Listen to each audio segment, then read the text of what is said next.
With Star Wars Obi-Wan Kenobi coming to an end, we were taken to a dark and barren foggy moon where a huge emotional battle took place between Darth Vader and Obi-Wan Kenobi. The former master and apprentice battled like they hadn't done since Mustafar, and then something shocking happened.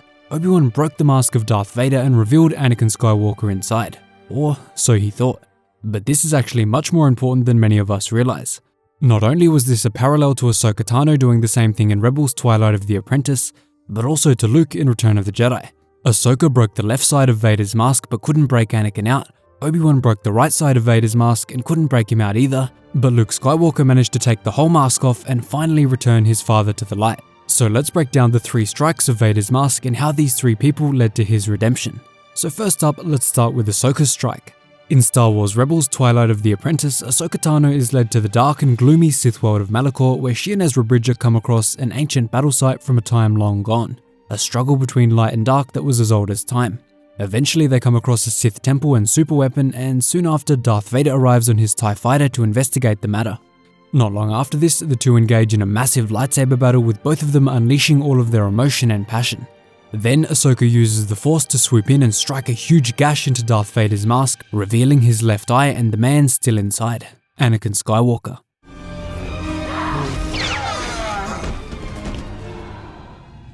Ahsoka. I won't leave you. Not this time. Then you will die. It is at this point Ahsoka realizes that Anakin is still alive, and she promises that she won't leave him this time like she did with the Jedi Order all of those years ago. Anakin felt heartbroken and betrayed that Ahsoka left after Barriss Offee framed her for attacking the Jedi Temple, and the Council expelled her.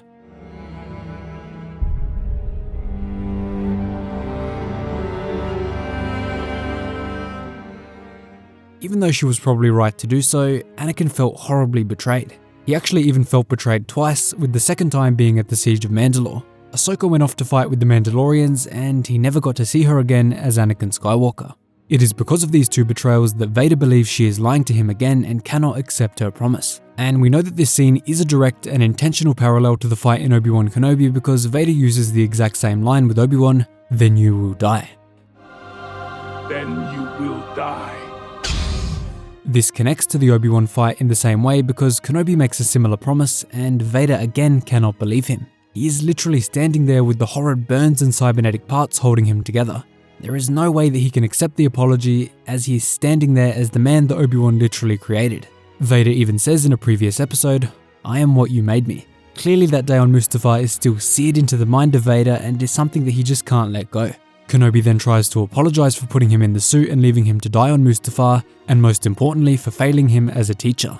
This is a promise to do better and that Obi-Wan still sees good in him. But in the same way that he can't trust Ahsoka's promise, Darth Vader simply cannot trust this one after everything Kenobi has done to him. Ahsoka can reach one side of Anakin's heart and Obi-Wan can reach the other, but neither can reach both, which is what it would take to bring him back to the light. Obi-Wan tried to pull Darth Vader back from above, the teacher's perspective, offering to guide Vader back on the right path, and Ahsoka tried to pull him back from below, the apprentice's perspective. She offered to stay by his side, but neither worked. The metaphor here is that Ahsoka and Obi-Wan each break half of Anakin's shell, which is the persona of Darth Vader, but neither can break it completely. This is where Luke Skywalker comes in. Luke attempts to reach Anakin not from the perspective of a master above him or from a Padawan below him, but as the son who still sees good in him. A son that, despite all of his countless atrocities, still loves him. Although the two did fight it out with their green and red lightsabers clashing, Luke didn't need a lightsaber or violence to bring Vader back to the light side. Vader was redeemed through his love of family and his desperation to save Luke from the Emperor. Not to mention, Luke is the only thing Anakin has left of Padme. Of course he has Leia too, but in this moment it was about Luke. The whole reason Anakin fell into the identity of Darth Vader was because he wanted to save Padme. Palpatine promised him that if he just followed the path of the Sith and became Vader, he would teach him the secret to prevent those he loves from dying. Palpatine never wanted this to happen, and actually many times did things that directly went against this. In the Darth Vader comics, Vader experiences many hallucinations, force tricks, and simple mind games from both himself and Palpatine, and all it does is enhance his rage, channeling it into his strength. This is of course exactly what Palpatine always intended, to build an absolute monster, a machine monster, all powered by the dark side. The Emperor acts as a direct contrast to Obi-Wan Kenobi, attempting to pull Darth Vader back to the darkness from the top, while Obi-Wan tries to pull the good out of him from the top as well. Next we have to talk about Obi-Wan's strike. Just like Vader says in A New Hope, he is very much still the learner in this fight. Despite usually being a very good thing for a Sith Lord, Vader's emotions and hatred of the man standing in front of him completely crippled his fighting ability. He was too hateful and furious to properly compose himself and put up a strong fight against Kenobi. As Darth Bane once described it, a Sith draws his power from his inner storm. Inside you, you must be violently angry and rageful, but on the outside you must show a cold and calm demeanor, only channeling your inner storm at the right moment. The Sith are all about control, and that extends to their inner storm. In order to be at the peak of your combat abilities, you must control that inner storm with a choking grip, something Vader just couldn't do in this instance. His vitriol for Kenobi extended way too far to ever constrain his raging and overflowing inner storm, which is exactly why he took a direct strike to his mask. When Obi-Wan cracked the mask, Vader's inner storm was allowed to spill out and that little bit of Anakin was able to return. From a thematic perspective, this is why we hear Vader's voice modulator switch between that of Anakin and the voice of Darth Vader. This exact same thing happens in his fight with Ahsoka on Malachor because she also manages to crack his shell and let his inner storm flow out. On top of this, it was the breaking of the mask that ultimately led Vader to realize that it was Anakin Skywalker underneath who truly wanted Obi-Wan. Anakin Skywalker was the one who was wronged by Kenobi and was left for dead on the lava banks of Mustafar. It was Anakin who was failed as a student, and it was Anakin who lost his own apprentice, Ahsoka Tano. This is partially why Vader didn't still attempt to go after Kenobi. Even if he wasn't badly injured and his suit completely torn up, Vader knew he had to crush Anakin Skywalker right then and there. And that also ties in with the end scene with the hologram from Emperor Palpatine. Palpatine is concerned that Vader is going too far after Kenobi.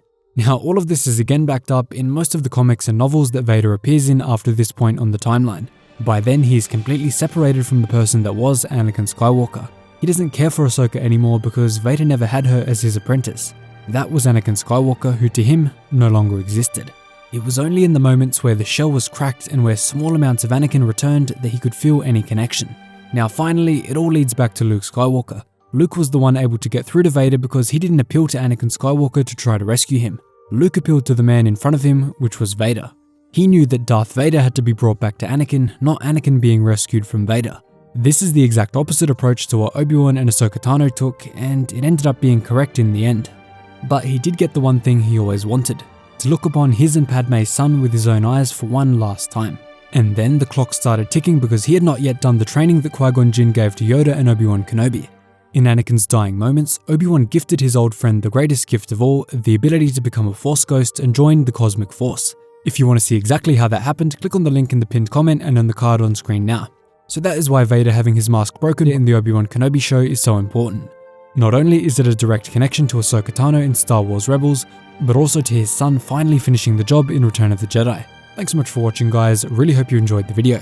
If you did, make sure to leave a like and subscribe, and I will see you in the next one.